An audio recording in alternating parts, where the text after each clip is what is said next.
Bonjour, alors je suis Emmanuel Courcol, je suis le réalisateur du film En fanfare, voilà, qui a été sélectionné dans la catégorie Cannes Première.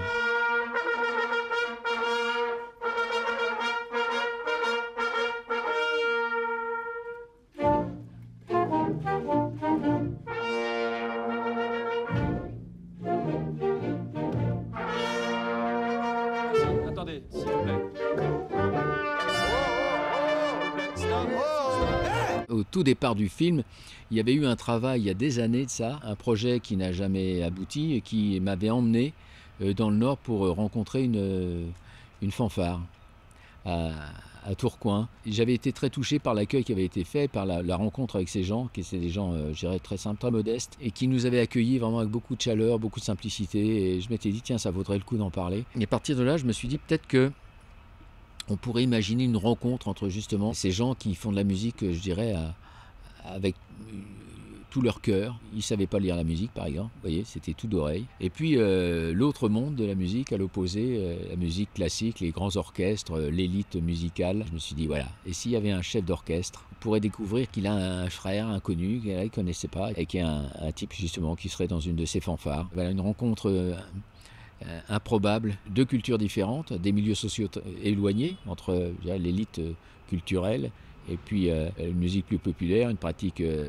voilà, amateur. Quand on les met en contact, ils pratiquent quand même de la musique ensemble. L'important, c'est pas seulement de faire de la grande musique exceptionnelle, mais c'est aussi tout simplement de la faire ensemble. C'est des apports croisés, c'est-à-dire qu'effectivement, le chef d'orchestre qui est a priori dominant, parce qu'il sait, lui, découvre quand même une simplicité, un bonheur de faire de la musique ensemble, je dirais tout simplement pour rien, pour l'art. Il fait rêver son frère en lui disant, il y a aussi peut-être moyen, avec un peu plus d'exigence, de s'élever par la musique aussi, voilà. Et ça, c'est aussi facteur de malentendu, mais au fond, c'est quand même une vraie rencontre. C'est à travers la musique que voilà, se construit le lien fraternel. Il y a un peu de désir de scénariste, parce que je suis scénariste aussi avant d'être réalisateur. On a quand même voulu, avec Irène Muscari, avec qui j'écris ce scénario, rester vraiment dans une ligne qui est directrice, qui est quand même le lien fraternel à travers une histoire et un paysage à la fois musical, un paysage social qui est celui du nord de la France. Aussi la maladie, mais la maladie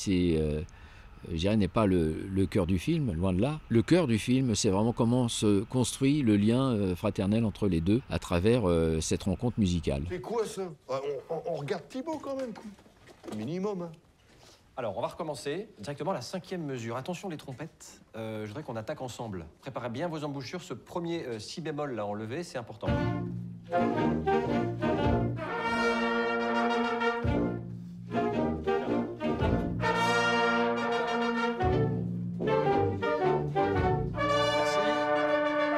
Merci, attendez, s'il vous plaît, on reprend. Alors je pense que c'est un vieux désir de réparation chez moi, qui doit être lié à mon histoire profonde, qui a été pris en charge par les acteurs. Et effectivement, le personnage qu'interprète Benjamin a un désir de réparation parce qu'il se sent privilégié par rapport à son frère, puisque lui a eu l'éducation qui lui a permis de réaliser son rêve de musicien et à haut niveau. Il ressent de l'injustice, et l'injustice du sort, du destin, et il essaye de réparer. Il essaye de faire du bien. Et moi, j'essaye de faire du bien aux spectateurs. C'était important qu'ils aient une sensibilité musicale, au moins. Et je savais que c'était le cas avec Pierre Lotin, puisque Pierre, j'ai pensé à lui dès l'écriture. Et je dirais que le rôle a été écrit sur mesure. C'est un autodidacte, mais c'est un vrai musicien. Et puis Benjamin, c'est quand j'ai cherché le frère et que je suis tombé sur Benjamin, évidemment, je me suis renseigné.